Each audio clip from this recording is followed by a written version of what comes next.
Ito na nga mga idol, ito na yung status ng installation ng polycarbonate roll-up door natin or aluminum polycarbonate motorized or automatic roll-up door mga idol. So, tumagal din ng almost 3 nights mga idol kasi ang size nito, hindi naman biro din yung size kasi sa aluminum natin hanggang 7 meters lang mga idol. Hanggat maaari, wag mo ipaabot ng 7 meters. So, 651 ito mga idol.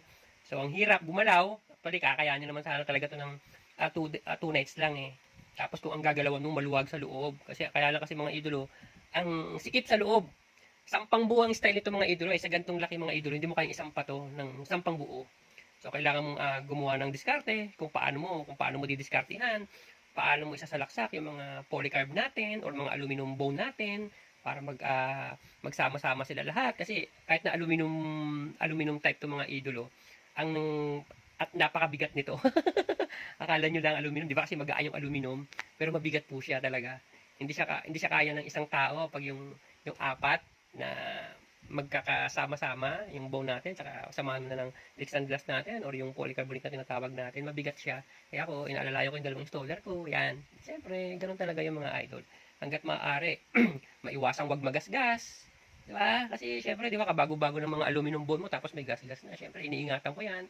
So, sabi ko, ingatan nyo mabuti para at least kahit pa paano, di ba, maging satisfied yung client natin para palagi kayong babalik-balikan, para palagi tayong may trabaho. So, ganun talaga mga idolo yung yung mindset ko palagi. Since 90s pa nagsimula si Papay noon. Ako naman ay nag-start 2007. 2007. So, wala pa ng polycarbonate nung time na yun. Aluminum polycarbonate, wala pa. Ano pa lang, mga galbalum type pa lang. Yan.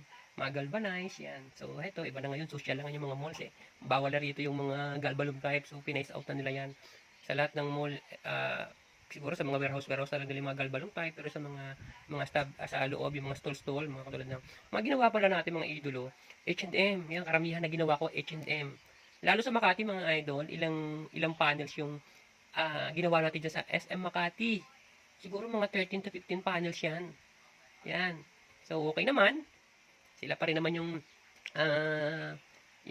loyal kong mga client. Sila pa rin yan. Saka sa Studio Malone. Iisa lang yan sila. So, yan. At least, kahit pa paano, di ba? Satisfied pa rin sila dun sa workmanship ng tao natin or installation ng roll-up natin. Kasi ako mga idolo, pakikipag-bargain ako sa quotation ko. Pag tumawad yan sila, kahit gano'ng kalaki, hanggat kaya ko, ibibigay ko yan mga idol.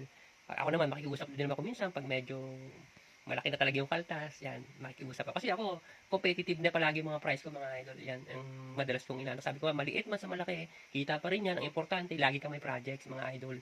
Maliit man sa malaki, yan. Basta lagi ka may project, okay na yun, ganun lang yun, ganun yung mindset ko. Kaya sabi ko, pag pinagsama-sama mo yung maliliit na yan, malaking kita na yan mga idol. So, ito nga pala, bigyan ko ng idea kung magkano ang inabot nito ng 6.51 meters. Dati kasi pinipresyon ko ito ng 250. Ngayon, syempre, hindi na ron. Nag-range na lang siya ngayon ng 200. Yan, mga ganyan, mga idol.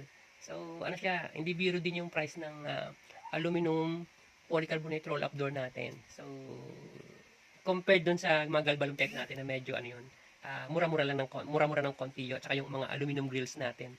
Mura-mura lang ng konti, parang ganun. So, yan. At least, kahit pa paano, nagawan din ng installer natin ang paraan kung paano nila isasalaksak isa-isa. Yung mga aluminum bone natin sa loob. Kasi mga idolo, ang hirap ng gagalawan mo sa loob. Kung ano yung size ng roll-up namin, halos ganun lang din ang gagalawan mo. May space lang din sa loob. Kasi, syempre, mga divider nila yon, yung mga, ng mga pabango. Hindi ka na makakagalaw sa loob. Kailangan sa loob, sa labas ka talaga. So, ang ginawa natin, nakiusap sila kay mall, na pwede bang itulak mo nila yung board up. So, yun naman, nagawa kahit kasi lang yung isang tao para lang magawa na ng para at masalpak natin. Kasi sampang buo to mga idol. At hindi mo rin naman masasampa ng buo to kasi ang haba nito.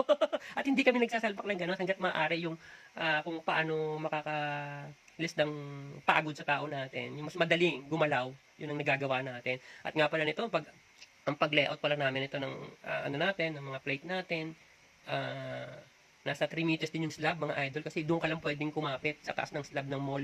Ay nasa 3 meters yun. So nakahanger tayo. So syempre, 'di ba? Okay naman ang kinalabasan. Kumbaga, matibay naman. So ganun talaga mga idol no.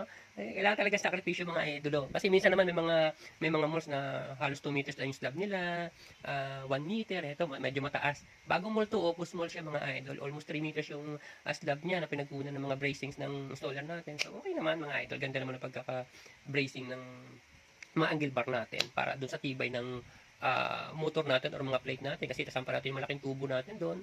Yan. Kasi mga heavy duty kasi mga idolo kailangan matibay. So, di ba, mahirap yung weak yung pagkakalagay mo ng bracing, maaring bumagsak, wag naman sana. Kasi, pero never pa ako naka-encounter nung kami, sa tagal din ng gantong kalakaran. Kumbaga, kailangan, yun ang pinakang una mong titingnan, yung tibay. Kasi, mga heavy duty po yung mga kaibigan.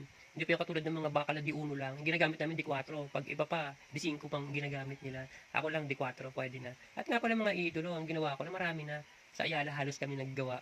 Yan, sa Robinson. Itong Opus Mall, Robinsons ng mga idolo. Yan.